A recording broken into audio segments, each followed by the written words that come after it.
Yay. Baby proofing your career. So for those who are not familiar, I'm Vida. So we have one of our coaches on, Shari. She'll introduce herself in a minute. Say hi, Shari. So we are Vida. We are a coaching company. We do cover all things life.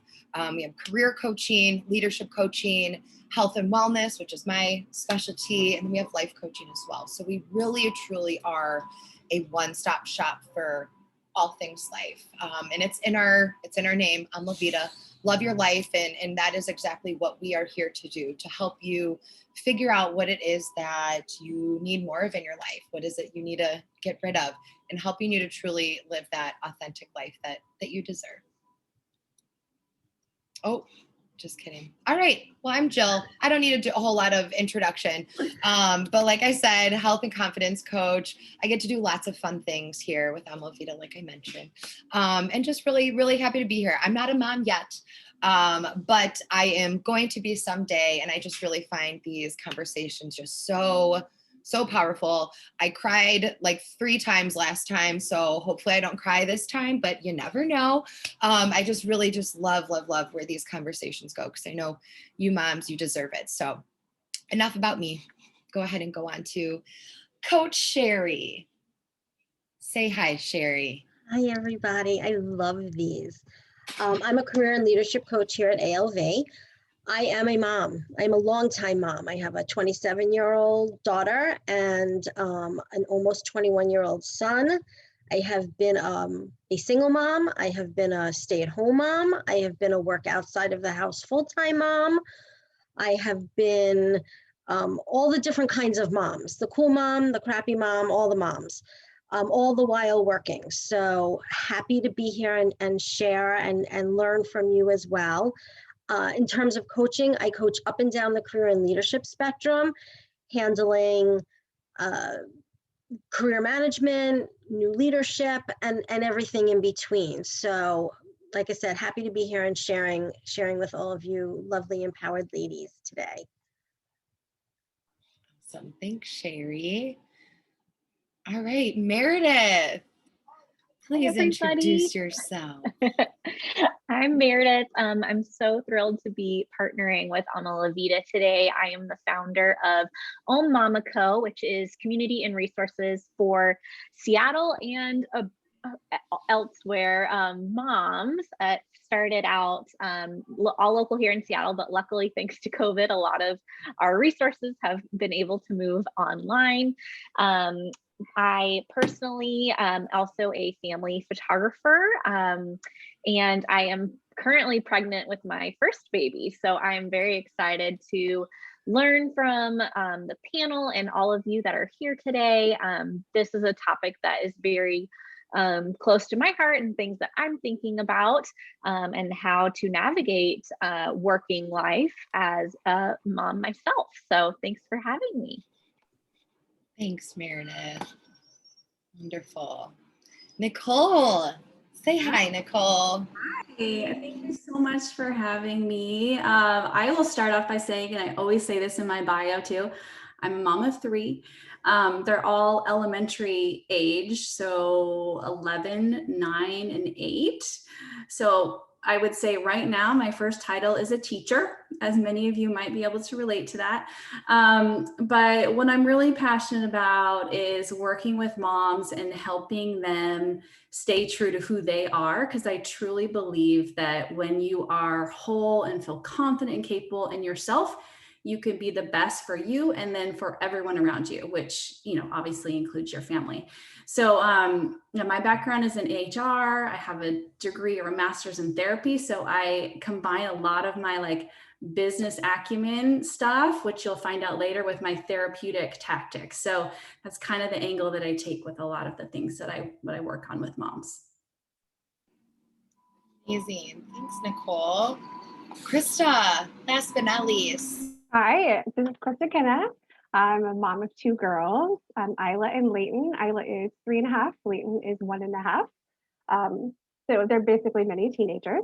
My day job, I work in employer branding or PR, at Amazon. I've been at Amazon 5.5 years, and my job is essentially to tell the stories of Amazonians and what it's like to work at Amazon. So it's a pretty fun gig. I'm super passionate around fostering connection, community, and resources for working caregivers and setting them up for success.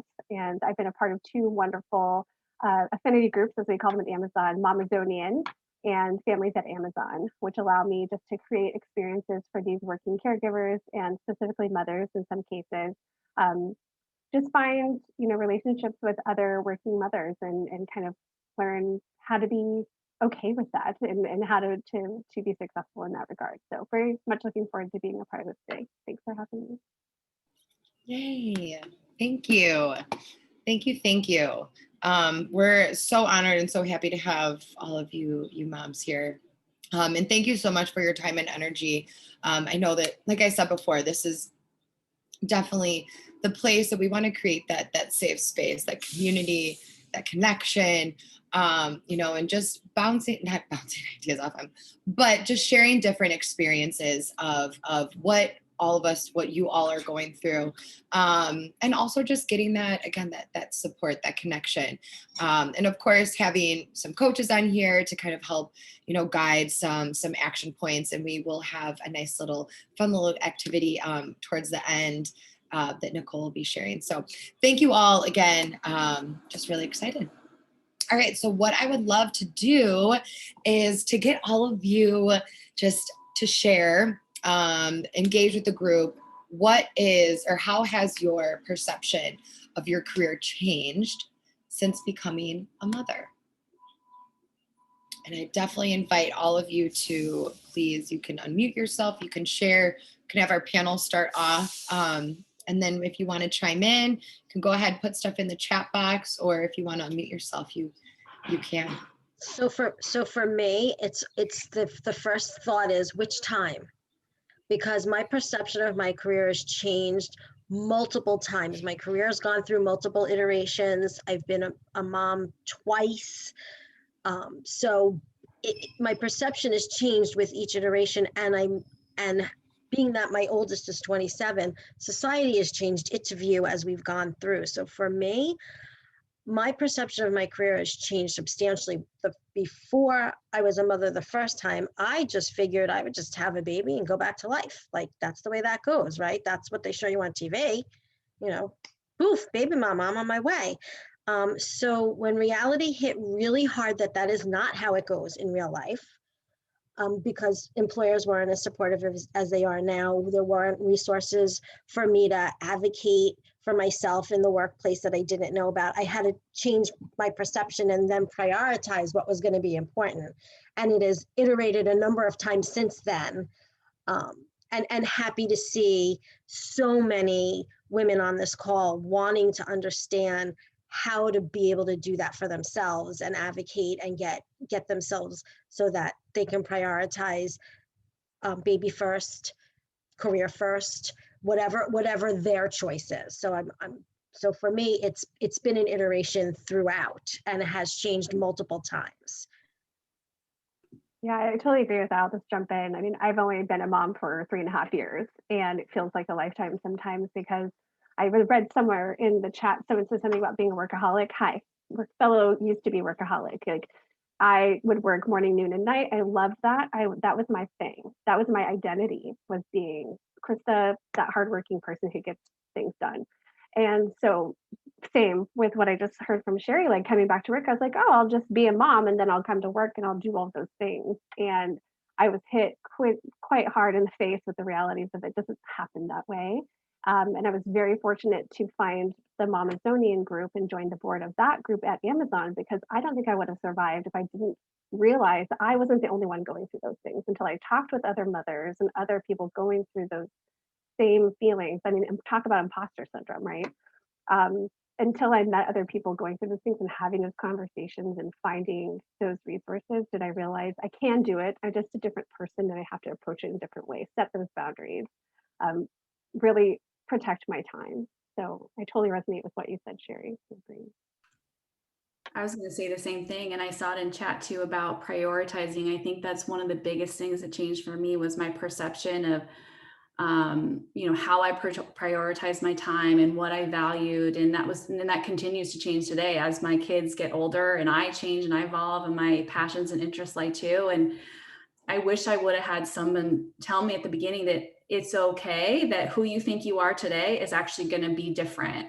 And you're going to take pieces of yourself from before the baby into after baby. And along with that becomes the reprioritization, and values are continually evolving as well. And knowing that, you know what, I want to just add for what both of you are saying, and that's okay. Like, I feel like I almost want to add that after every single sentence, and that's okay. And that's okay. So I think those are some of the pieces too, to give ourselves permission to know that that's okay to do all of those things. Be a workaholic, not be a workaholic, figure it out, don't figure it out. It's all okay. Yeah, I think I don't know if I consider myself a workaholic, but definitely like a planner. I'm like, this is how things are going to go. And of course, that meant my journey to pregnancy didn't go as I planned it would. And I think already I've been seeing that shift in prioritization. My husband and I ended up doing IVF, and that took a lot more time and energy than I thought it would. And already seeing how that has impacted my career, and thinking forward to the future, being like, okay, I can't plan things how I thought I could, and how if I work hard, if I do things this right way, then this XYZ will happen. And I think my journey so far has already taught me that that's not necessarily the case. I would also say too, as I'm thinking about this question, it's a slight twist to it, but the perception that people have of you and what you value and want in your career changes as well, right? And oftentimes that perception is not accurate. And so it kind of goes back to, I think, what Shari said about being an advocate for yourself and speaking up about how you see your career changing or not changing as you move into motherhood and throughout motherhood, and just really being really open and honest and forthright with your feelings. And also, kind of to Shari's point, like, those will change and that's okay. I love that. And that's okay. That's okay. Amazing. I was going to say, I remember before or after, I can't remember. It was with my first baby, and I just can't remember the time, if it was before or after. But someone had said, it was before. I remember I was pregnant, and someone had said to me, "Are you taking any time for yourself right now?" And of course, then I was a planner too, and a workaholic. I'm like, no, I have all these things I have to do before the baby comes. They said, "You do." Someone who had kids already said to me, "This is the time when you need to take time for yourself. It's the only time that you're going to be able to leave the house by yourself for many, many years without having to take anything with you. So make sure that you take that time now, because once the baby comes, the baby, even though you want to think you're putting your baby on a schedule and all these other cool things, and that may or may not happen for you depending on the kind of parent you choose to be, the baby still requires things that you can't have any reasonable conversation with. You can't hold up your newborn infant and say, listen, I'm just going to run out for a couple minutes. You're going to hang tight right here. It doesn't work that way. So that means you have to leave the house with the diapers, with whatever you're getting. Do you have to pump before or after? Are you nursing? Do you need bottles? Do you need a change of clothes? There's so many things, and we forget as moms that we're people too. So that we need to, and I remember, I actually can picture in my head the woman who said it to me, and I sort of stopped in my tracks, and I'm like, you know what? That is a damn good point. I think I'm just gonna sit my ass down for a little bit. Let's put my feet up. And because it is never the same. And now I will tell you, having a 27-year-old and a 20-year-old, it still is never my own time all the time, because they're still in my mind, whether they're newborns, whether they're 27. My grandmother used to say, little people, little problems, big people, bigger problems, just different. So don't forget as a mom that we're people. We're actually human beings, and we have needs and self-care, and you need to adjust to make sure that you're giving yourself that time, whatever that means for you. Yeah, I think that's That's so important. And that's something that, you know, that Chris, I know, well, we've all talked about that, but a really important part, which Meredith, I know you brought up was how are you, well, kind of a different little two-part question. Like, how are you able, or how have you been able, you moms, this is a question for you. And of course the group, again, please, I love that you guys have been sharing in the chat box. Thank you so much for sharing all of that. Actually, you know what, before we get into maybe a different question, did anyone from the chat that want to share anything about, we had some really beautiful shares. I know there was some, also kind of some, maybe some questions-ish in here. Caitlin, I know that you said that career is important to support. You have stepkids, you know, conflicted on your priorities at time, whereas in the past, nothing came before work.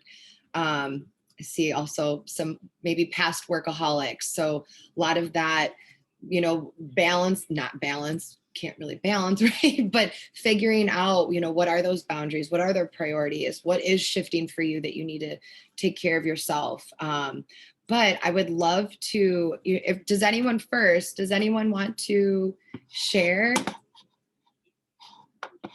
Oh yeah, go right ahead. You could go ahead and unmute yourself. Okay, well, I'm not a mother yet, but we are trying for a baby. And I'm kind of scared of the way children are going to change my perspective on my career, because I'm a very self-driven person. I'm a business owner and entrepreneur.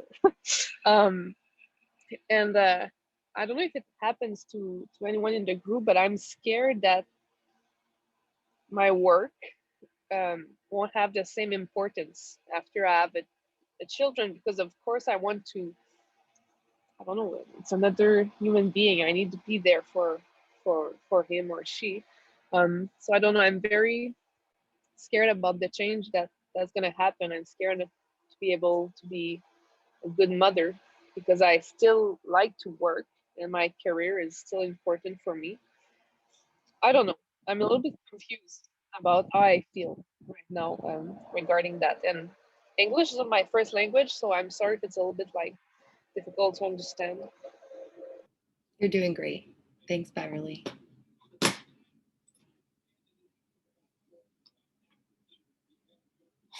Moms, do you have anything? I would love to hear Krista talk to that point. Yeah, sorry, I thought I was unmuted. It's the problem with the Zooms. Yeah, no, I mean, it's gonna change. It's kind of cheesy, but I used to say I had to kind of go through something so huge and significant as becoming a mom to kind of rise above as this new, like, what, phoenix above the ashes. And it's really, really difficult. And there are a lot of other aspects that may influence that. For me personally, that was postpartum depression coupled with low production and the push for society telling me I had to be a breastfeeding mother. So all of those things combined with, and I'm very privileged to have had 4 months postpartum at Amazon. That's not the case for many people in the US at least. And so I had I would say, a significant amount of time to bond with my baby and be home, but with all those struggles and trying to get back into being my work self, which I thought I knew who that person was. I was really good at being that person. But before I had a kid, before I had this baby to think about, and then pumping at work, and then having to explain to the no men on my team who had children at home why I would need to potentially be late or have to be out sick because there was baby sick at daycare or whatever reason. And so I think it's a constant reevaluation and shift of priorities. For one, advocating for yourself, being real with yourself. What do I need? How can I communicate that? And it's going to be hard sometimes. And just really sticking up for you and choosing you and your baby and your family first to make those decisions that are best for you. And sometimes that looks like, and I'm in the thick of that right now, by the way, sometimes it looks like stepping down from, you know, that little, we haven't shown that slide yet, have we? Career looking like one way, and then it kind of is all jumbled in all these other ways. So the trajectory in our heads is, there we go, is this way, this success, what people think it looks like, when it's really a big old mess. We have to kind of start being okay with, it's not going to always look like that straight line, but we're going to get to where we need to be and what's best for us by advocating for ourselves, getting to know yourself in and out, and sharing what you need and asking for help when you need it. And whether that means with your mental health, whether that means you need help watching the baby for just an hour with someone that you trust and love, whether that means you taking a personal day from work if you can do it. It looks like so many different things, but the crux is it will be different and it likely will be very hard.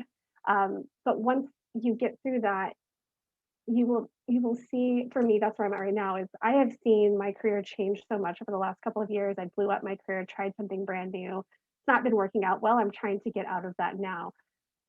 But I've learned so much and I've overcome so much and learned so much about myself and as a mother, as a working mother, to get there. So I feel like I'm talking a lot now, but really what I'm saying is one, it's going to be tough. Two, you can do it. And three, make sure you're constantly advocating for yourself and asking for help when you need it. I hope that helped. Yes, thank you so much. You mentioned, the men in your team before, and that's something that worries me because there's still where I am more men in the position I have, like a CEO, and I don't know that also is a very huge concern for me because I'm gonna take a maternity leave because obviously if I'm creating a child, I want to be with him, and I feel like I always have to almost to explain myself when it should be just natural and men should just understand. I mean, I'm pushing out a human being.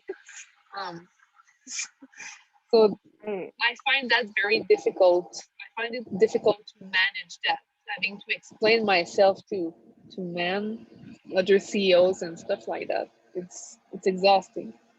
But One thing thank you for the answer you provided. I'm sure there's others that want to share their experience with this. One last thing I'll say is I had to learn, it's still a work in progress, ending a sentence and it being full stop. No, I can't do that. I don't need to explain that. And that is very hard for me. By the way, I'm a people pleaser. I hate that about myself. I'm a people pleaser and a perfectionist. It's a really terrible combo. But just really saying, no, I can't do that. Full stop. And don't explain that away. It takes a lot of practice. I'm still not good at it, but I'll let others share. Just wanted to share that last point.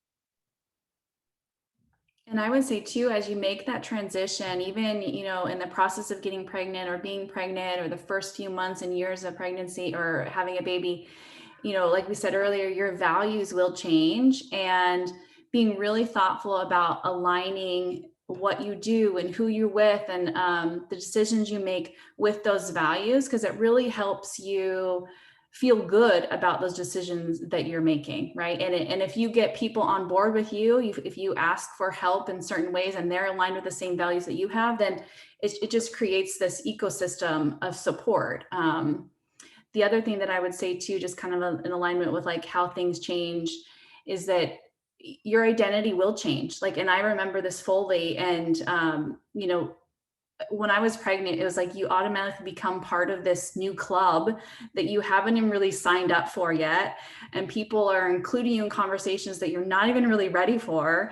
And that kind of happens throughout in all these stages, right? But your identity will continue to change. And again, going back to like the values and knowing who you are as your own self will help you kind of get through those transitions maybe a little bit easier. Thank you so much for your answer.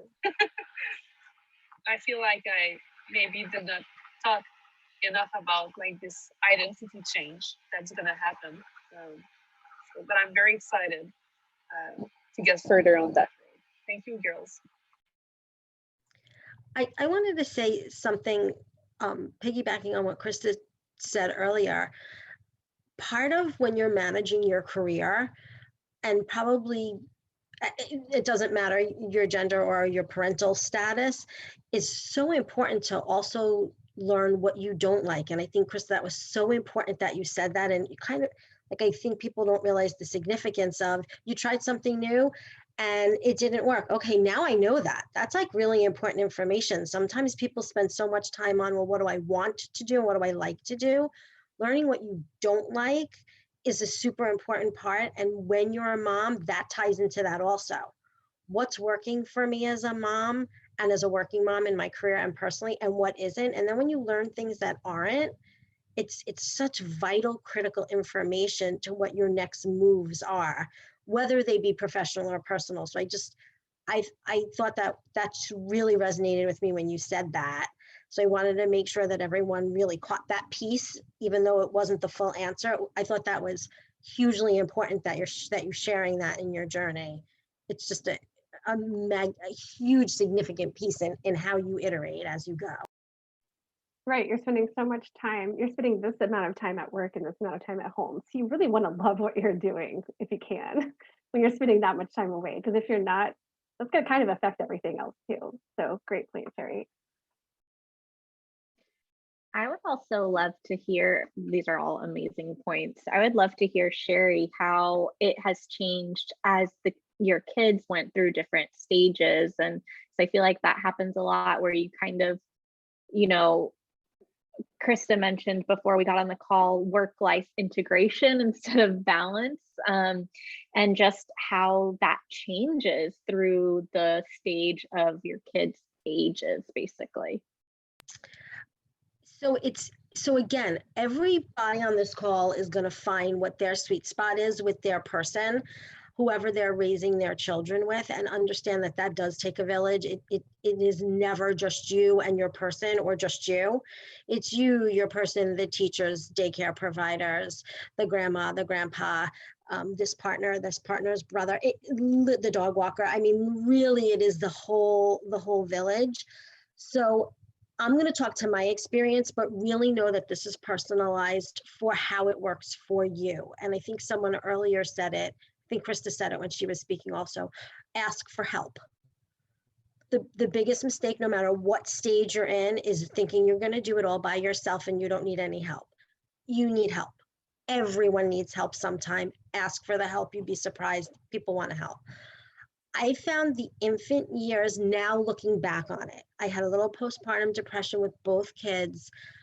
Looking back now, backwards, the infant years were the easiest because I was in charge. Even though the baby does make the schedule, feed on demand, whatever your choice is going to be, can't sleep, or sleep regression, teething, illness, whatever it is, you are still in charge. Brittany, who happens to be on the call, is one of our sales and operations manager. I think that's her cool title. She wears, her son's name is Henry. She wears him. Such a great option, but she can make that choice.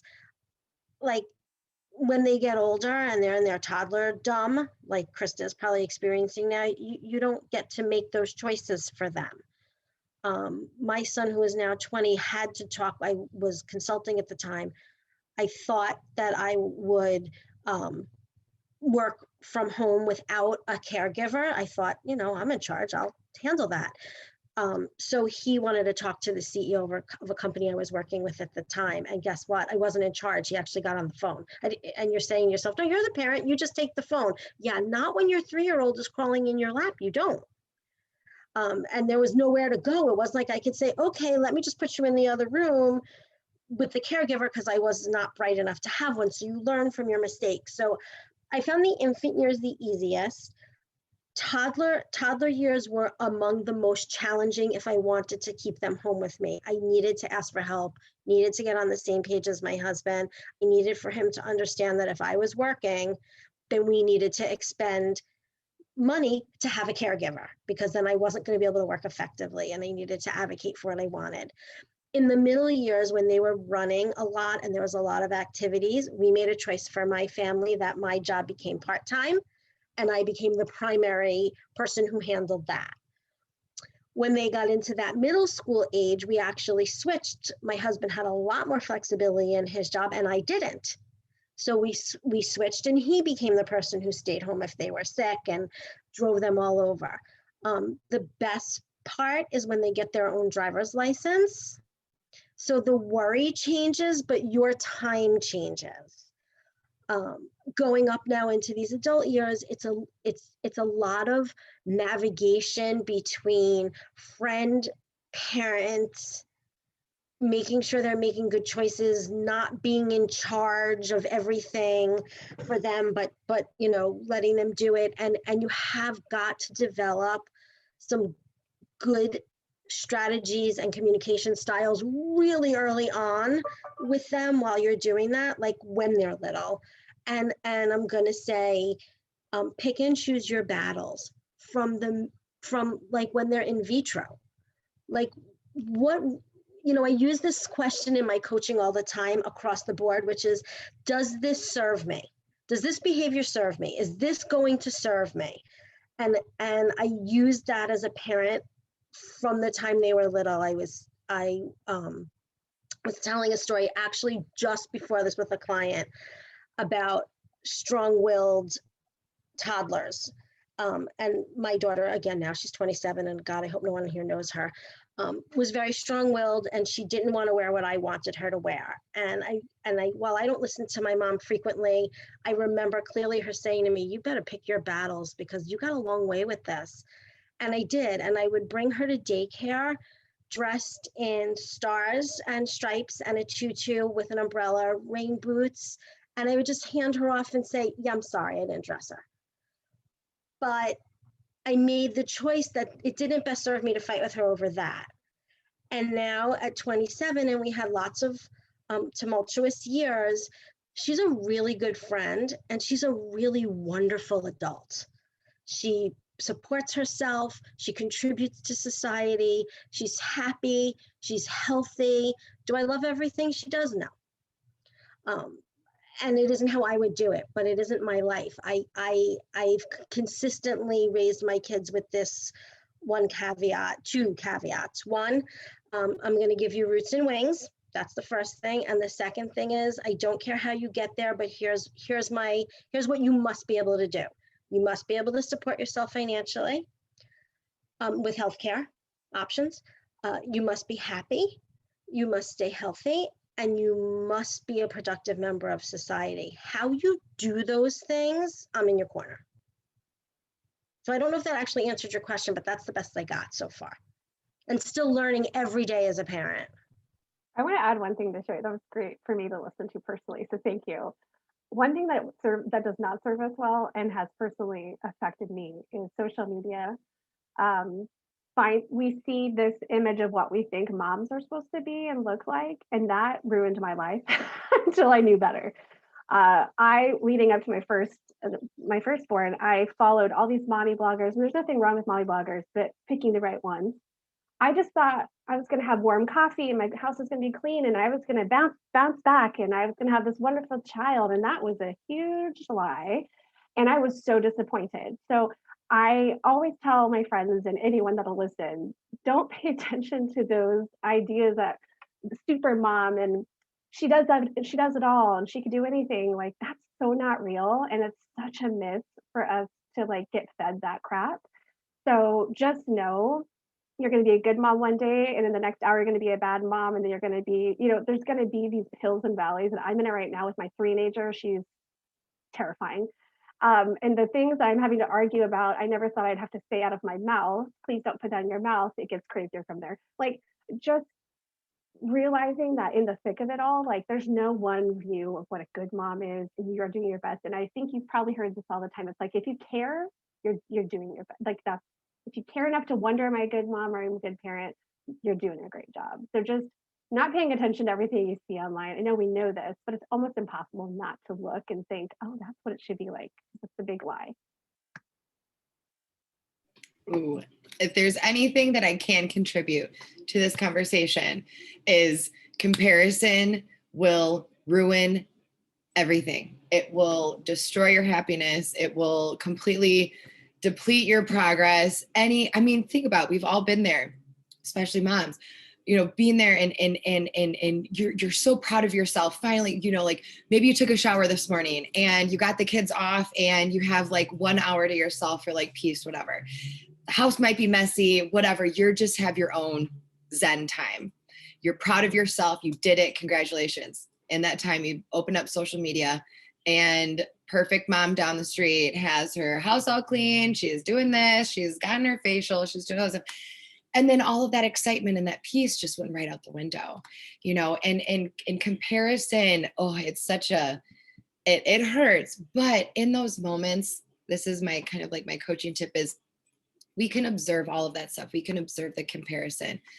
But the only time it really, of course, it's going to impact us, right? It might not make us feel great, but it's how we respond to that, which is what I truly feel does help in terms of your own confidence and in being a mom and just being a person, is what are you going to do with that?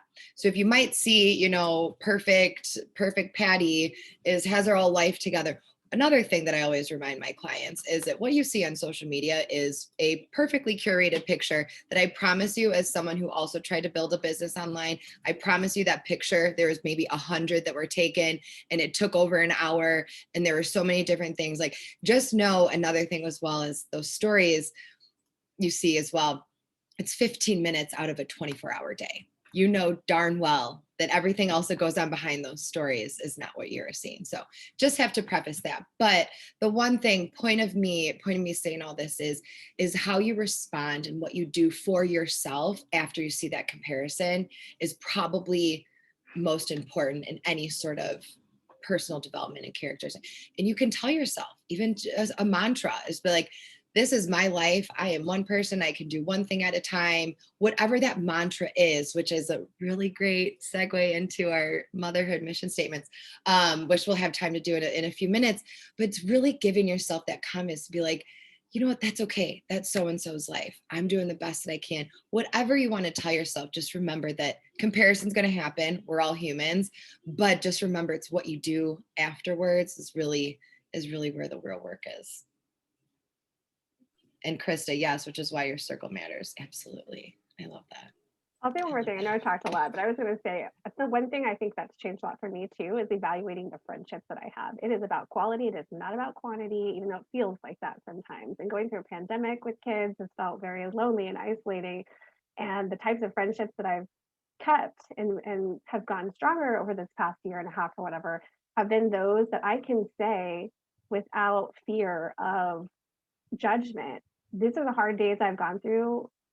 Is my daughter a serial killer? Like, and say that without them thinking, oh my gosh, you're a terrible mom. Why would you ever say or think that? Like, just being able to have those real conversations with someone and just feel like a human. Like, yeah, this is really hard and that's okay, because we're taught and fed otherwise. You're not good unless you do this. You're not successful unless you checked all these things off. Like, having that squad or whatever, your circle, that's why it matters so much. And you're going to lose friends over this too. And that's going to be hard, but it's so important to keep the right people in your life.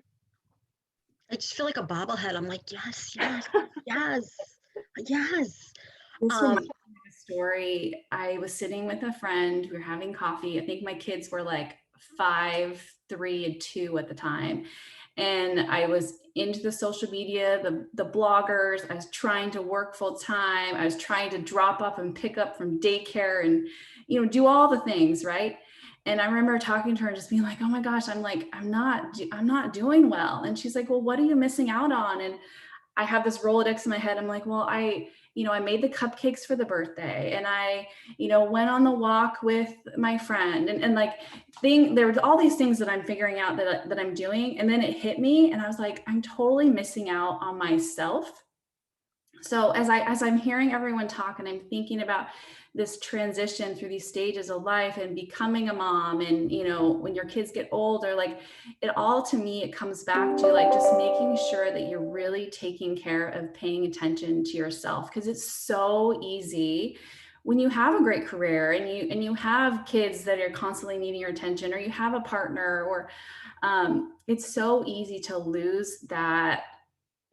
Not keep track of yourself and how am I doing and what do I need. And so it kind of goes back to what Krista said too, is like surround yourself with those people that are going to remind you to take care of yourself and that can lift you up and cry with you and support you in those decisions and the values that are important to you in life, whether that's career or something else.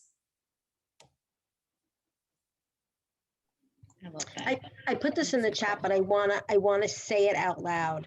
Don't forget to be present. One thing as women and women and moms we forget to do is be present in the moment, because we're running our to-do list and we're running about lifting everybody else up and people pleasing, and what does the baby need, and what does my partner need, and what does my boss need. And don't forget to be present, because you're choosing to be a mom, and it's and And it is a choice. I think people who choose not to be moms, that's a great choice too. And I think those people should be present in their lives as well. But if you're choosing to be a mom, at least be present, because you can't recreate that moment. Whatever that moment is, you're not getting it back, whether it's markers on the wall, or when they wrap their little arms around your legs and say, I love you for the first time. You don't get either of those moments back. So you really want to be present, and you want to be present in those moments, and you want to be able to be present in your career or whatever it is you choose. We're talking about baby proofing your career today, so I'm using career, but you want to be able to be present. So sometimes that means you got to throw shit away. Sometimes some stuff just has to go away. If it just doesn't meet that criteria for you, it needs to go. Whatever those things are. Thanks, Shari. I love that. I love that. So important. So important. Well, with that, I love this conversation, and I know that we could keep talking and talking and talking, but we do have a little Nicole. I want her to share a little bit more about her. Actually, I'm just going to go ahead and share this right now. The Motherhood Mission Statement. So Nicole, do you want to go ahead and talk to us about this? I mean, this has been such an insightful conversation. And I love these kind of things because I feel like I'm continually learning from hearing from everybody too.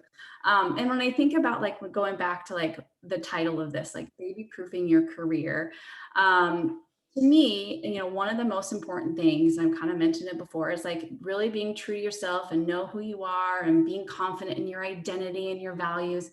And one of the ways that I do this for myself, and people I talk to do this as well, or I encourage them to do this, is to create a mission statement. And, you know, a lot of you, I'm assuming, have heard of mission statements, or maybe even been part of creating them for your own company or your business.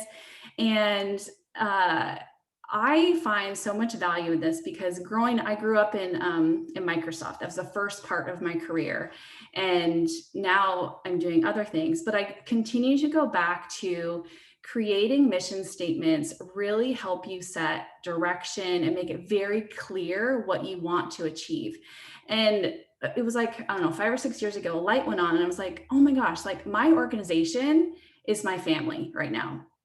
And if I can really set direction and be very clear and planful and help us make decisions that are aligned to our priorities as a family, how useful will that be, right? Because sometimes I felt like we were going in so many different directions and we needed more focus. Like we needed some more guide rails about, is this important or what's not important?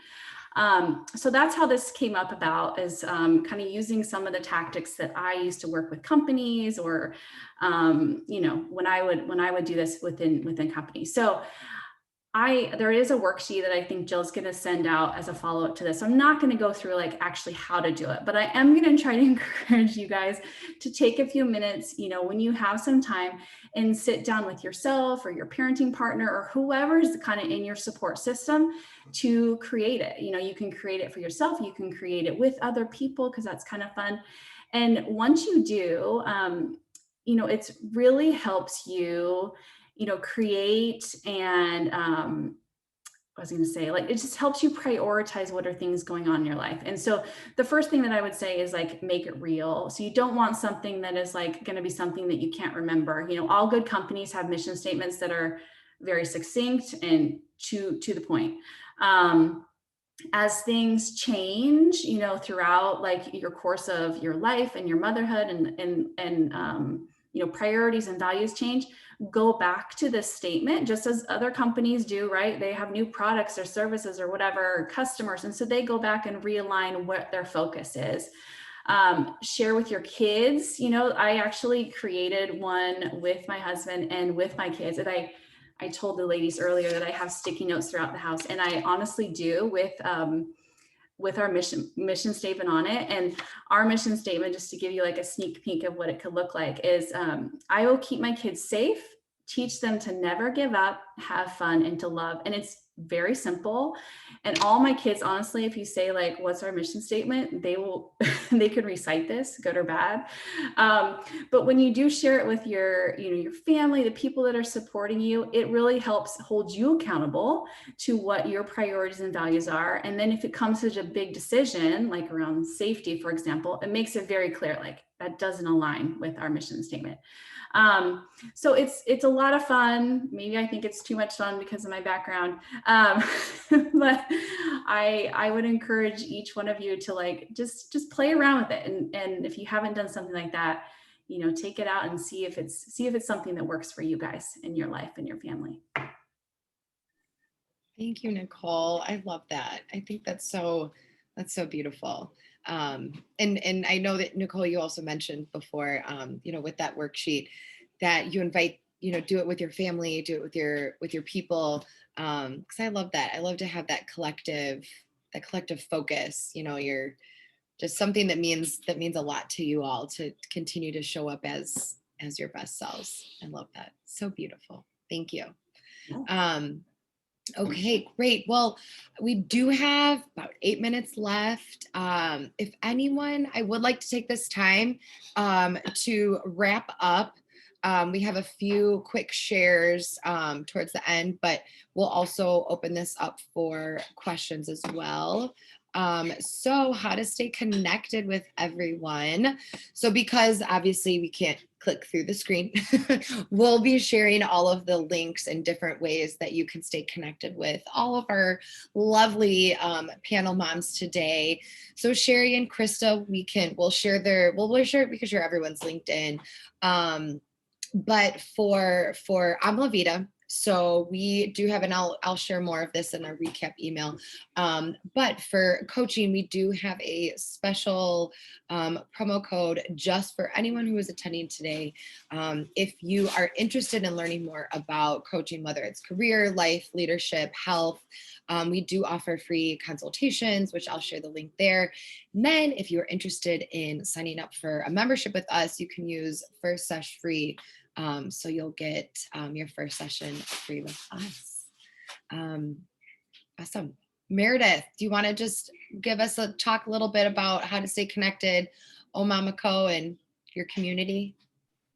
Yeah, absolutely. So Oh Mama Co., like I said, is primarily based in Seattle, but we share events like this all the time. So if you are interested in more things, talking about these topics, definitely join our free community. It's through Mighty Networks, so it's kind of like a souped up Facebook community, and that's relevant, honestly, for anyone, anywhere. But if you are in the Seattle area, we also do local meetups. We're starting to do them in person again, which I'm so thrilled about. We've been missing them over COVID, but would love to have you guys there. We also have our website hosts all of our providers that are so knowledgeable in their field. Nicole is one of our collective members, for example. So we also have people like perinatal fitness instructors, pelvic floor PT, acupuncture, all of these things related to motherhood. So and we have a very active blog that I think is just amazing resource for motherhood and navigating these sorts of journeys. So would love to have you as a part of our online community, and just being connected with supportive people that know what you're going through. Thanks, Meredith. And then lastly, so for those who are still here, we have not forgotten, we still have our giveaway, which I'll let Nicole talk a little bit more about her beautiful, beautiful motherhood journals. Nicole, want to go ahead and wrap this up? A really quick plug for Oh Mama Co., because it is like the one community that I wish I had, like when I was entering into motherhood. I mean, you honestly have it all. And I'm so impressed by what you've done, Meredith. So yes, so I am an author along with my business partner, who's also a mental health therapist. We have a journal, Motherhood Journal, and it is all based on the premise of just being your best self, staying true to who you are as you transition through this motherhood journey. And So I would love to share it with you guys if you're interested. You can go to our website and order it. And it's pretty much how we do our coaching. So we do a lot of the foundational stuff based on the elements in our journal, and we kind of walk through a lot of the things with you as we work together in our coaching session. Amazing. Thank you. Thank you. Yes, they are beautiful. And we'll share all of the information on how you can get one of these, and also the free resources that we have at the bottom. We'll be sharing those so that you guys can also get your hands on those as well. So with that, let's go ahead. I have my fun little randomizer. So actually, I'm going to take off the screen. So Nicole, you want to hold up the journal? I actually have your journals, but you had it up there. Love it. Okay, awesome. So we're going to go ahead and we'll pick 3. We have 3 lovely winners. All right, ready? Does my little ticker thing. Okay. All right. Megan Doyle. Is Megan still here? I think so. Awesome. Oh, is that? Yay. Thank you. Yay. All right, Megan. So I am going to email each of you individually. I have your contact information from RSVP, and I'll just reach out to you and get your address and everything. All right, number 2, we have Sarah Durner. Durner. I think Sarah said she's in Seattle. Oh, well, how about that? Awesome. Yay. Awesome. Okay, great. All right. Lastly, Karen Collins. Yay, Karen. All right, awesome. I think she's still here. Is she still here? I think she's still on. There she is. Okay, good. Yay, awesome, awesome. All right, ladies. So I will get your contact information and we'll get that sorted out. But Nicole, thank you so much for generously offering those. They are so beautiful and so wonderful. And even if you didn't get the giveaway, definitely check out that information online, because I love those resources. They're just really beautiful. Same thing with Oh Mama Co. Can't say enough about all of these resources. I love it. Okay, so apologies. I thought we'd have a little bit more time for Q&A, but we do have a few minutes. So if anyone has any questions for anyone or any comments or anything, maybe we can answer a quick question or two. If anyone has any.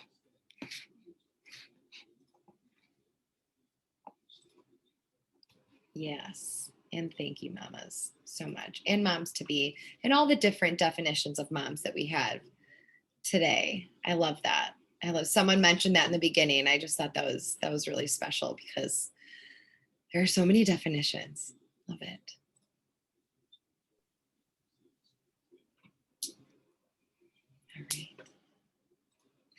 All right, moms. Well, thank you all so much. Thank you so much for all of your wisdom and your input and your energy. And thank you all for showing up and attending and for sharing and engaging as much as you did.